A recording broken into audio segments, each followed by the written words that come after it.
नमस्कार, बुलेटिन में आपका स्वागत है। आपके साथ मैं हूं जीनत सिद्दीकी। शुरुआत करते हैं खबरों की। दिल्ली में रविवार को हुई उत्तराखंड बीजेपी की बैठक के बाद आज देहरादून में महत्वपूर्ण बैठक होगी। शाम 4 बजे होने वाली बैठक में प्रदेश पदाधिकारी और सभी जिलाध्यक्ष मौजूद रहेंगे। बैठक में सीएम और प्रदेश अध्यक्ष भी शामिल होंगे। बताया जा रहा है कि बैठक में चुनाव को लेकर संगठन के कामों पर चर्चा होगी।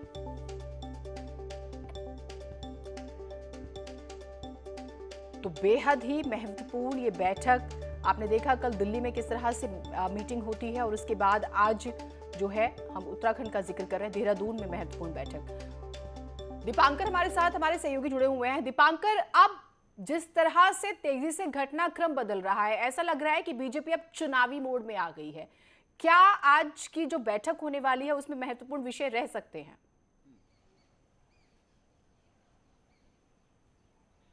बिल्कुल जीनत, जो बात आपने कही कि बीजेपी इलेक्शन मोड में आ चुकी है, तो बीजेपी के जो प्रदेश अध्यक्ष मदन कौशिक, उनका साफ तौर पे कहना है कि बीजेपी का यहां से इलेक्शन कैंपेन शुरू होता है और इस कैंपेन में 20 अगस्त से सभी लोग जुटेंगे। उसमें चाहे प्रदेश अध्यक्ष खुद हो, सभी मंत्री हो, मुख्यमंत्री हो, उन पार्टी के सभी पदाधिकारी हो, पूर्व मुख्यमंत्री हो, यानी बीजेपी यहां से अपना इलेक्शन कैंपेन अब शुरू कर रही है। बीजेपी को यह पता है कि अब वक्त बहुत कम है और अब यह भी मदन कौशिक का कहना है कि जैसे जैसे अनलॉक की प्रोसेस आगे बढ़ेगी, यहां पर राजनीतिक गतिविधियां और तेज होंगी, पब्लिक गैदरिंग्स शुरू होंगी, लेकिन उस पर इस बात की नजर जरूर रखी जाएगी कि कोविड के हालात किस तरीके से रहते हैं। लेकिन हाँ, यह जरूर है कि 4 तारीख को शपथ ली थी पुष्कर धामी ने, उसके बाद दिल्ली दौरे पर गए। कल बीएल संतोष के साथ बैठक हुई दिल्ली में। उस बैठक में खास तौर पर वहां पर प्रदेश अध्यक्ष मौजूद रहे, प्रदेश के जो संगठन मंत्री वो मौजूद रहे, प्रभारी सह प्रभारी मौजूद रहे। तो अब बीजेपी, अब आज जो तारीख है, आज से लेके और जिस दिन तक इलेक्शन होता है, साफ तौर पर मदन कौशिक का यह कहना है कि बीजेपी अब इलेक्शन मोड में है। जीनत,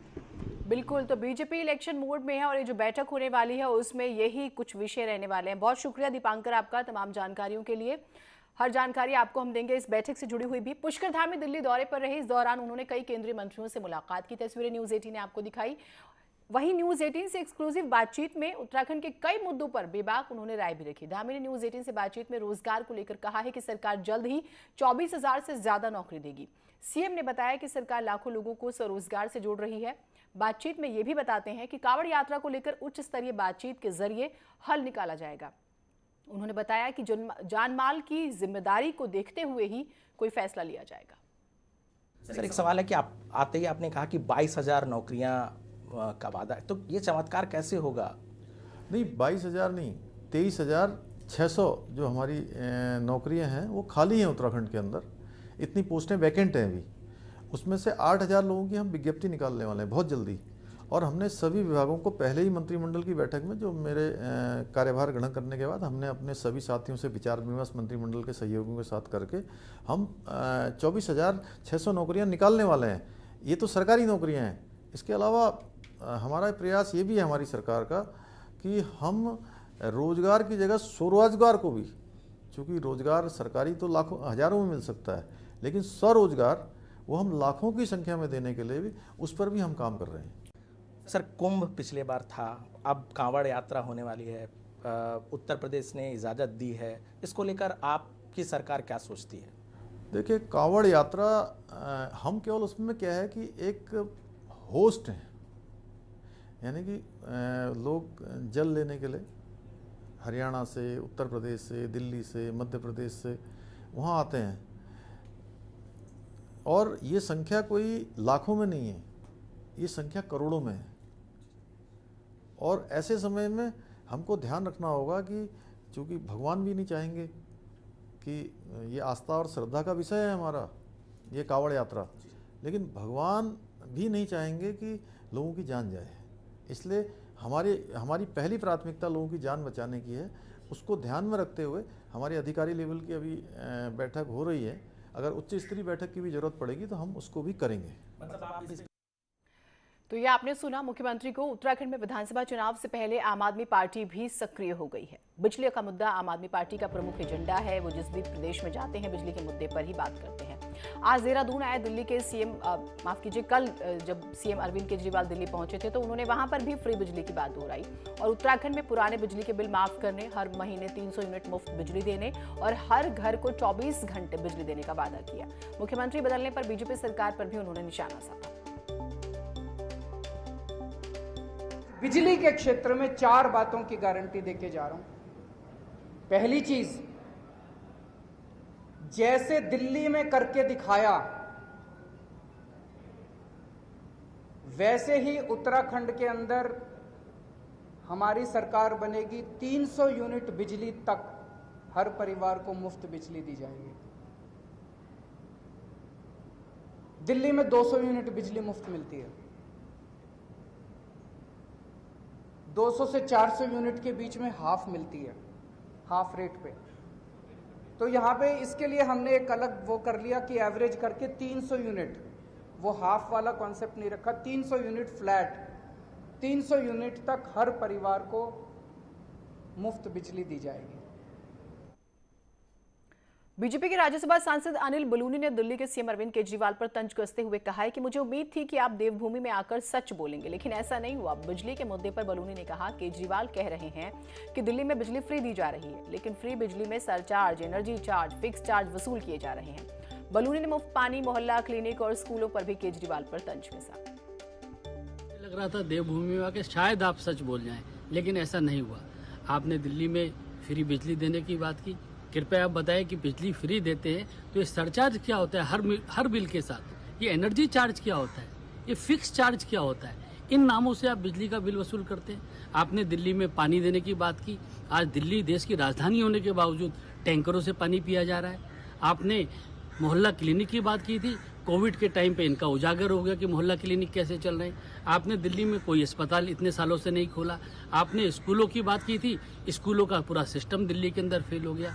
तो हमें लगता था कि कम से कम आप इस देवभूमि में आके प्रायश्चित करेंगे कि मैंने दिल्ली की जनता से झूठ बोला, लेकिन यहाँ नहीं बोलेंगे।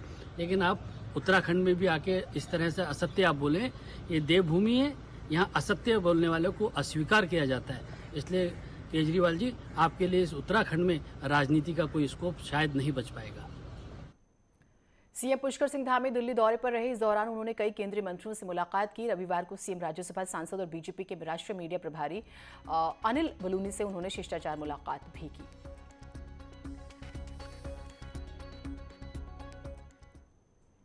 करीब 1 साल पहले कांग्रेस नेता हरीश रावत ने सबसे पहले बिजली फ्री देने की बात कही थी, लेकिन तब उसे शिगुफा माना गया। अब कांग्रेस के प्रदेश अध्यक्ष प्रीतम सिंह ने फ्री बिजली के मुद्दे पर कहा कि ये प्रलोभन है, उत्तराखंड की जनता को इससे नहीं खरीदा जा सकता। और जब अलग ऊर्जा मंत्री बने हैं तब उन्होंने घोषणा की है। ऊर्जा मंत्री जी को मेरे ख्याल से अध्ययन करना चाहिए था कि इस प्रदेश में कितना विद्युत उत्पाद होता है, कितनी खपत है, और अगर मुफ्त बिजली देने की बात कर रहे हैं तो क्या उसे वो बाजार भाव से खरीदेंगे? तो अगर बाहर से खरीद करके देने का काम जो है भाजपा करेगी तो स्पष्ट परिलक्षित है कि जो उत्तराखंड के लोग हैं उनको प्रलोभन दे करके जो है पुनः सत्ता में आना चाहते हैं। उत्तराखंड कांग्रेस में नेता विपक्ष का फैसला अब तक नहीं हो पाया, लेकिन उसकी कवायद लगातार जारी है। कांग्रेस के प्रदेश अध्यक्ष प्रीतम सिंह दिल्ली दौरे पर हैं, जहां वो प्रदेश प्रभारी देवेंद्र यादव से मुलाकात करेंगे। बताया जा रहा है कि इस दौरान नेता विपक्ष को लेकर चर्चा होगी। बता दें कि नेता विपक्ष का मामला हाईकमान में अटका हुआ है।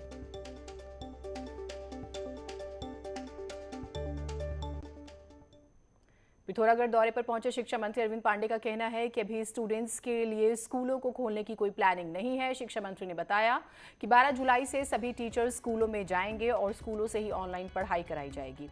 शिक्षा मंत्री ने कहा है कि कोरोना की संभावित तीसरी लहर को सबसे अधिक खतरा बच्चों के लिए बताया जा रहा है। ऐसे में फिलहाल स्कूलों को खोल पाना संभव नहीं है।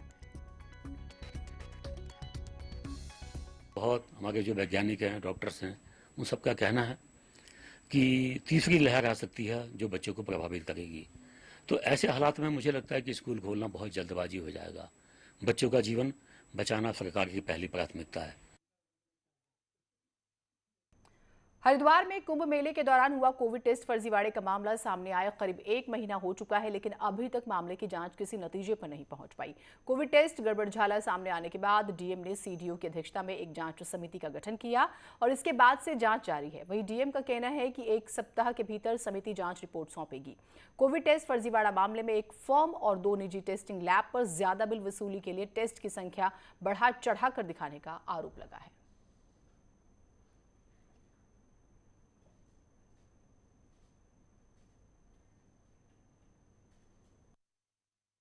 का जो प्रक्रिया है उसमें बिल्कुल 1% मैं धीमी नहीं मानूंगा, क्योंकि जो है उसमें जितना मुद्दे निकलता है इंक्वायरी करते वक्त जो है जितना जो इश्यूज निकलता है उसी में जो है आगे आगे जो है वो ब्रांच आउट करके जो है अन्य कई सारा मुद्दा आ रहा है। एक्चुअली हम बहुत सिंपली अगर सुपरफिशियली करना है तो बहुत जल्दी पहले भी कर सकते थे, मगर हम गहरे से ध्यान से जो है उसका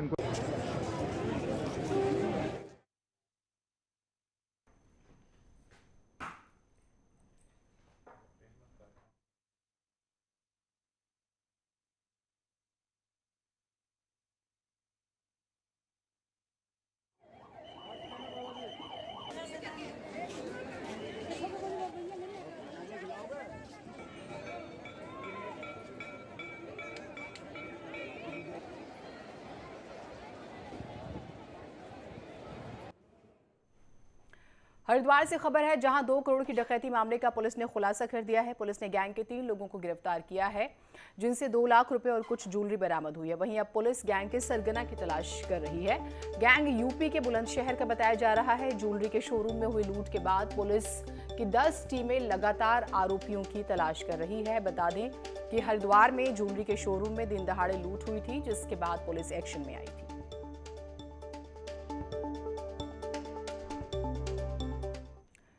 टिहरी झील में भी लगातार पर्यटकों की संख्या बढ़ रही है। हालांकि यहां कोविड गाइडलाइंस के मुताबिक ही पर्यटकों को बोटिंग पॉइंट में एंट्री दी जा रही है। झील के एंट्री पॉइंट्स पर ही पर्यटकों की कोविड नेगेटिव रिपोर्ट चेक की जा रही है और कोविड नेगेटिव रिपोर्ट्स नहीं होने पर पर्यटकों को वापस भी भेजा जा रहा है। टिकट काउंटर्स पर मास्क और सैनिटाइजेशन का भी इंतजाम किया गया है।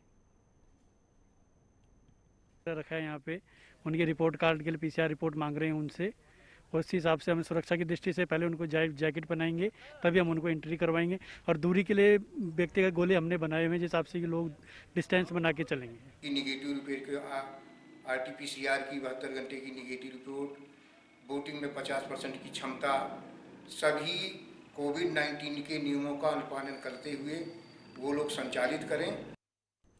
लखवाड़ व्यासी जल विद्युत परियोजना के प्रभावितों ने विकासनगर में अनिश्चितकालीन धरना प्रदर्शन शुरू कर दिया है। प्रदर्शनकारियों ने जमीन के बदले जमीन और प्रभावित परिवारों से एक सदस्य को सरकारी नौकरी देने की मांग की है। इनका कहना है कि बांध निर्माण से लोहारी गांव के 92 परिवार प्रभावित हैं, लेकिन साल 2016 से आंदोलन करने के बाद भी उनकी सुनवाई नहीं हो रही है। लेकिन सरकार ने कोई हमारे प्रति निर्णय नहीं लिया, अभी तक कोई बात नहीं हुई, ना कोई सोच रहा है इस चीज़ को कि भाई बैठे क्यों बैठे, ना तो हमारा कोई रोजगार यहाँ मिल रहा। बच्चों को प्रति परिवार को सरकार ने ये बताया था कि हम रोजगार देंगे, ना तो वो सुन रहे कोई, ना उसमें कोई अमल कर रहा। फिर हमारी इतनी ज़मीन जा रही, ना कोई ज़मीन की सोच कर रहा। यदि आप आज भी हमारी मांगों को नहीं माना जाएगा तो हम जो है ना आंदोलन करने के लिए बाध्य हो जाएंगे। उसकी सारी की सारी जिम्मेदारी जो है सरकार की है, क्योंकि हमको बहुत छला गया है। 2016 में भी हम 17 दिन आंदोलन किया है। राज्य में उठ रही भू कानून की मांग का यूकेडी ने भी समर्थन किया है। नैनीताल में यूकेडी नेताओं ने युवाओं की मांग का समर्थन करते हुए कहा है कि ये राज्य के लिए जरूरी है।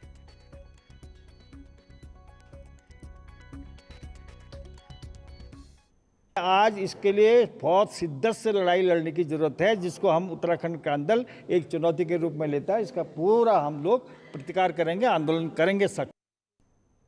एक छोटा सा ब्रेक ले रहे हैं, कहीं में जाइएगा।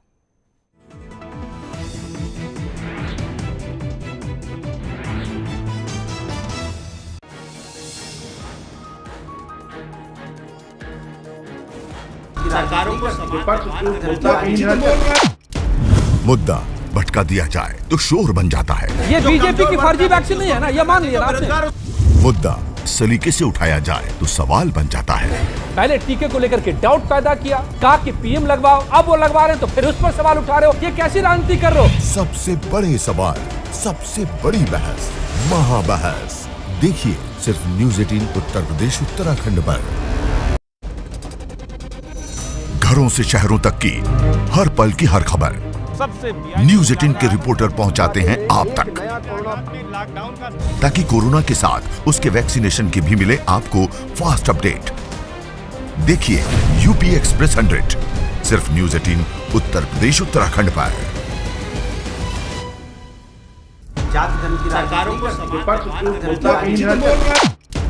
मुद्दा भटका दिया जाए तो शोर बन जाता है। ये बीजेपी की फर्जी वैक्सीन नहीं है ना, ये मान लिया आपने।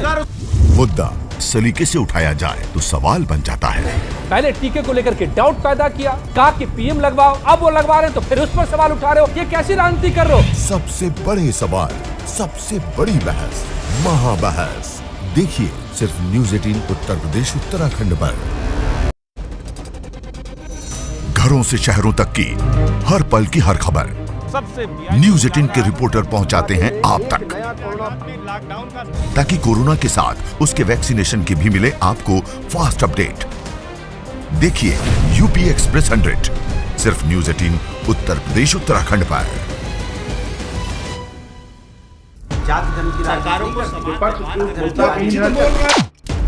मुद्दा भटका दिया जाए तो शोर बन जाता है। ये बीजेपी की फर्जी वैक्सीन नहीं है ना, ये मान लिया आपने। मुद्दा सलीके से उठाया जाए तो सवाल बन जाता है।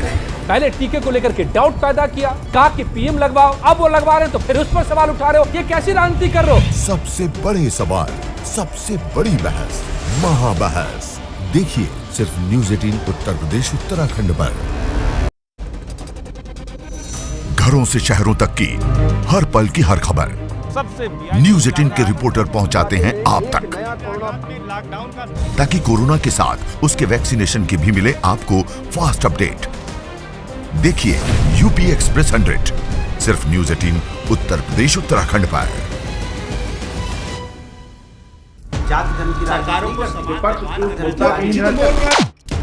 मुद्दा भटका दिया जाए तो शोर बन जाता है। ये बीजेपी की फर्जी वैक्सीन नहीं है ना, ये मान लिया आपने। मुद्दा सलीके से उठाया जाए तो सवाल बन जाता है। पहले टीके को लेकर के डाउट पैदा किया, कहा कि पीएम लगवाओ, अब वो लगवा रहे हैं तो फिर उस पर सवाल उठा रहे हो, ये कैसी राजनीति कर रहे हो? सबसे बड़े सवाल, सबसे बड़ी बहस, महाबहस देखिए सिर्फ न्यूज़ 18 उत्तर प्रदेश उत्तराखंड पर। घरों से शहरों तक की हर पल की हर खबर न्यूज़ 18 के रिपोर्टर पहुंचाते हैं आप तक, ताकि कोरोना के साथ उसके वैक्सीनेशन की भी मिले आपको फास्ट अपडेट।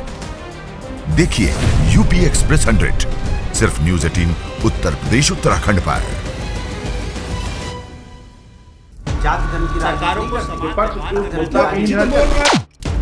मुद्दा भटका दिया जाए तो शोर बन जाता है। ये बीजेपी की फर्जी वैक्सीन नहीं है ना, ये मान लिया आपने। मुद्दा सलीके से उठाया जाए तो सवाल बन जाता है।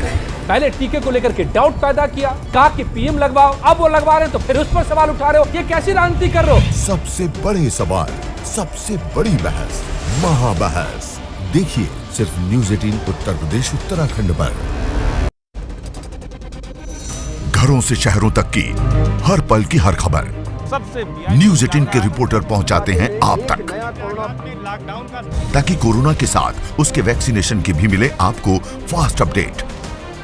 देखिए यूपी एक्सप्रेस 100 सिर्फ न्यूज़ 18 उत्तर प्रदेश उत्तराखंड पर।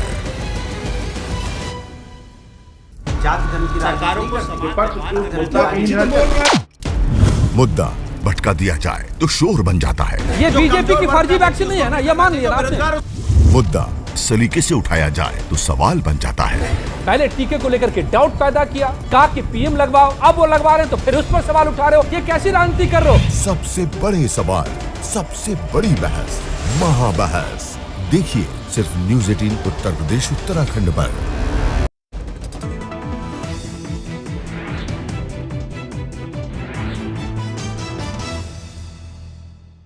ब्रेक के बाद स्वागत है आप सभी का। रामनगर के मरचूला में रामगंगा नदी में 2 पर्यटक बह गए। बताया जा रहा है कि यूपी के मुरादाबाद से एक परिवार आया था जो नदी में नहाने गया, लेकिन अचानक नदी में जलस्तर बढ़ने से हादसा हो गया।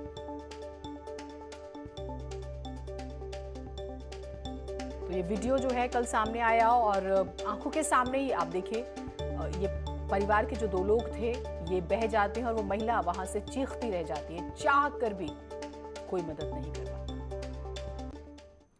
पिथौरागढ़ में चाइना बॉर्डर के पास छियालेख में एक दर्दनाक हादसा हुआ। यहां बीआरओ की गाड़ी गहरी खाई में जा गिरी। हादसे में ड्राइवर की जान चली गई। 4 लोग गंभीर रूप से घायल हो गए। मृतक ड्राइवर झारखंड का रहने वाला था। सभी घायलों को इलाज के लिए धारचूला हेल्थ सेंटर में भर्ती कराया गया है। उधर पिथौरागढ़ में हुई दुर्घटना में घायल मरीजों को रस्सियों के सहारे उफनती नदी के ऊपर से दूसरे छोर पर पहुंचाया गया। तस्वीरों में आप भी देख सकते हैं कि किस तरह से सेना के जवान रस्सियों की मदद से घायलों को धारचूला पहुंचा रहे हैं। बीते दिनों पुल भारी बारिश की वजह से बह गया था और इसके बाद चाइना बॉर्डर को जोड़ने वाली ये सड़क कट गई और छियालेख में सड़क हादसा हुआ तो घायलों को धारचूला पहुंचना था। ऐसे में 4 घायल मरीजों को इस तरह से दूसरे छोर पर पहुंचाया।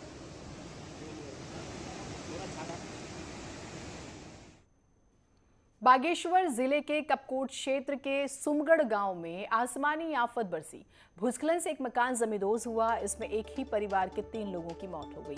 पति, पत्नी और 1 महीने का बच्चा इसमें शामिल था। 8 घंटे जो है रेस्क्यू चला, उसके बाद तीनों के शवों को बरामद किया गया। 2018 भी आप याद रखिए, जब इसी गांव में 18 बच्चों की मलबे में दबकर मौत हो।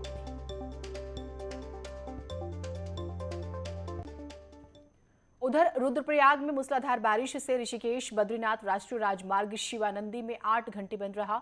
पहाड़ से आए भारी मलबे से एनएच के क्रशर प्लांट को भारी नुकसान हुआ। साथ ही एक जेसीबी मशीन भी मलबे में दब गई, जबकि 3 डंपरों को काफी नुकसान हुआ। हालांकि कड़ी मशक्कत के बाद इस हाईवे को खोला गया।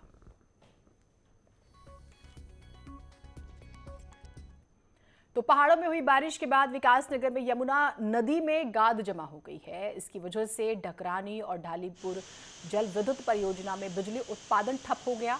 शक्ति नहर के जरिए इन परियोजनाओं में जाने वाले पानी को डाक पत्थर बैराज से बंद कर दिया गया है। फिलहाल बैराज से 37,000 क्यूसेक से ज्यादा पानी यमुना नदी में छोड़ा जा रहा है।